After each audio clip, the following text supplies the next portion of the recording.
The Galactic Reconnaissance Fleet catalogued Earth as a trivial system. A yellow star with predictable gravity wells and outdated orbital traffic. Their sensors showed civilian satellites, debris fields, and the soft electromagnetic noise of a young species still arguing among itself.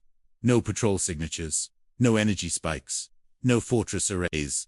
To the coalition admirals, that meant one thing: an unguarded prize. The invasion plan was simple and elegant. A single strike group would enter, from lunar shadow, neutralize orbital assets, and establish dominance before the planet could coordinate a response. Earth's military databases, stolen years earlier, showed nothing capable of resisting a modern starfleet. Their strongest weapons were ground-based, their fleets atmospheric, their arrogance misplaced. The first ships slid into orbit like knives through water, black holes absorbing starlight, weapons hot but unused, commanders relaxed, some even amused by how quiet the planet appeared.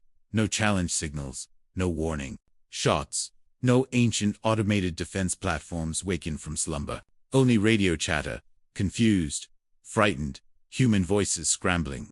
Admiral Kivrin watched Earth rotate beneath the fleet, oceans gleaming, city lights fragile and exposed. So much noise for a species with nothing to fight with, he remarked. To his bridge crew, the coalition flag was prepared for broadcast, a ceremonial declaration of conquest to be transmitted moments before orbital bombardment. Then the sensors flickered. A momentary distortion appeared at the edge of Earth's gravity well, dismissed at first as solar interference, but the distortion grew, bending light, warping space, casting shadows where none should exist. Crew members leaned forward, antennae twitching, instincts stirring. "What is that?" a junior sensor officer asked, voice tight.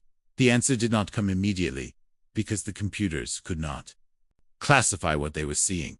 Something vast was there, something that had always been there, wrapped in silence so complete, it had fooled the stars themselves. Earth had not been unguarded. Earth had been waiting. The distortion resolved into edgias, then mass, then scaled beyond anything in the coalition database. A structure unfolded, from invisibility like a continent awakening. Armor plates kilometers thick caught the sunlight, not reflecting it, but drinking it in. Engines the size of cities began to glow, slow and deliberate, as if stretching after a long sleep.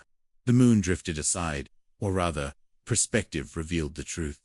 The object had been hiding behind it for centuries, matching its orbit perfectly, cloaked, silent, patient. Human engineers had turned the moon into camouflage, and what lay behind it made battleships look like toys.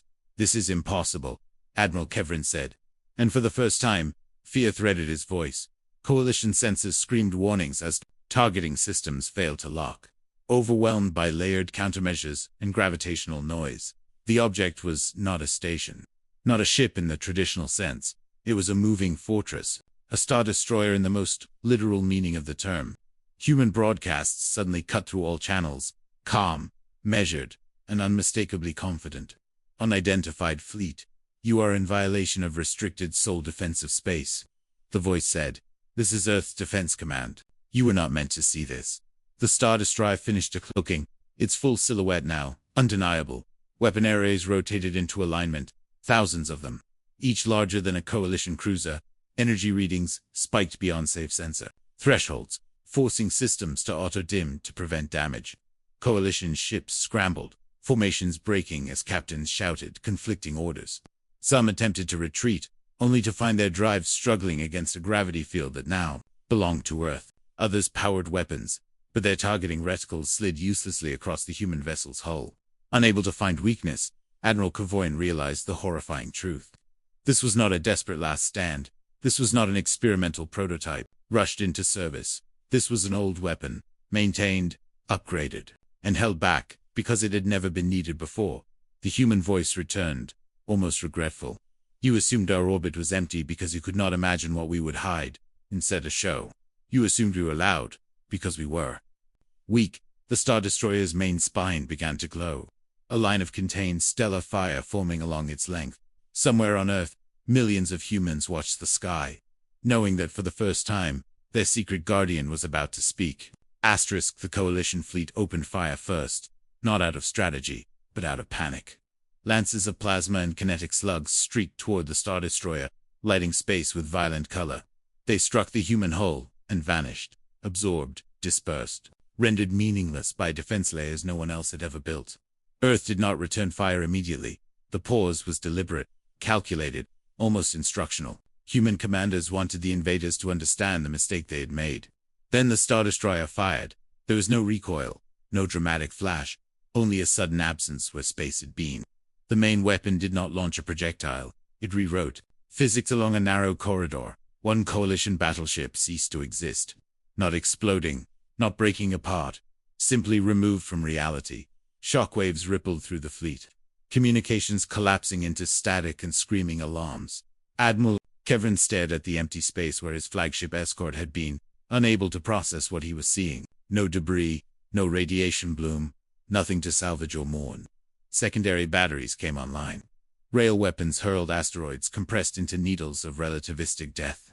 Point defense lasers stitched across the void, intercepting missiles before they realized they had been launched. Coalition ships died by the dozen, formations dissolving into chaos. Some tried to surrender, broadcasting fragmented signals of submission and retreat. Others fought on, driven by doctrine or terror, buying seconds that meant nothing. Human transmission channels remained open, steady, and clear. "This is why we hid it," the voice explained. "Power invites challenge. Silence invites underestimation." The Star Destroyer maneuvered with impossible grace for its size, rotating to shield Earth, placing its bulk between the planet and incoming fire. Not a single hostile weapon reached the atmosphere. Not even debris.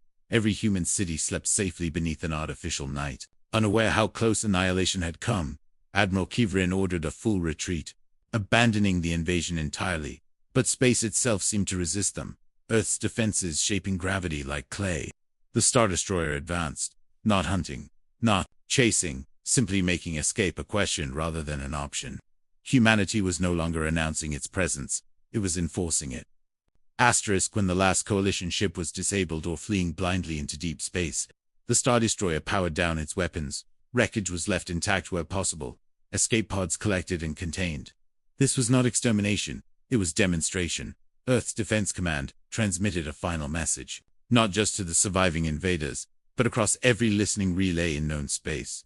"Let this encounter stand as a record," the human voice said. "Earth does not expand by conquest.